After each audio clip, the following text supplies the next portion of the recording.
علاقہ ونہار میں زمین پر اگنے والی اشیاء کی قیمتیں آسمانوں کو چھونے لگی ہیں۔ سبزیوں کی قیمتوں کو پر لگ گئے ہیں۔ اس وقت میانی، بھوچال اور نوائی علاقوں میں مہنگائی کا نہ رکنے والا طوفان کھڑا ہو چکا ہے۔ اس وقت مارکیٹ میں ٹماٹر 250 روپے کلو، پیاز 80 روپے کلو فروخت ہو رہے ہیں۔ سبزیوں میں آلو، مرچیں اور دیگر سبزیوں کی قیمتیں بھی غریب کی پہنچ سے کہیں دور ہیں۔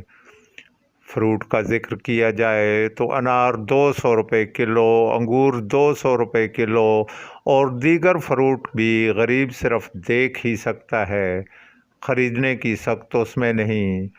جب دکانداروں سے پوچھا جائے تو ان کا کہنا ہے کہ 8 کلو ٹماٹر کا کارٹن اگر ہمیں 1200 روپے کا منڈی میں ملتا ہے تو ہم گاہک کو کیسے سستے ٹماٹر فراہم کر سکتے ہیں۔ یہی حال دیگر سبزیوں کا بھی ہے، جبکہ عوام کے مطابق کسی نے قیمتوں کو کنٹرول کرنے کی کوشش ہی نہیں کی، ورنہ منڈیوں میں قیمتوں کو کنٹرول کرنے کے لیے انتظامیہ اپنا کردار ادا کر سکتی تھی۔ منڈی میں اگر چیز سستی عوام کو، دکانداروں کو مہیا کی جائے تو علاقہ بھر سے مہنگائی کا طوفان ختم ہو سکتا ہے۔ ریاض احمد ملک، میانی اڈہ۔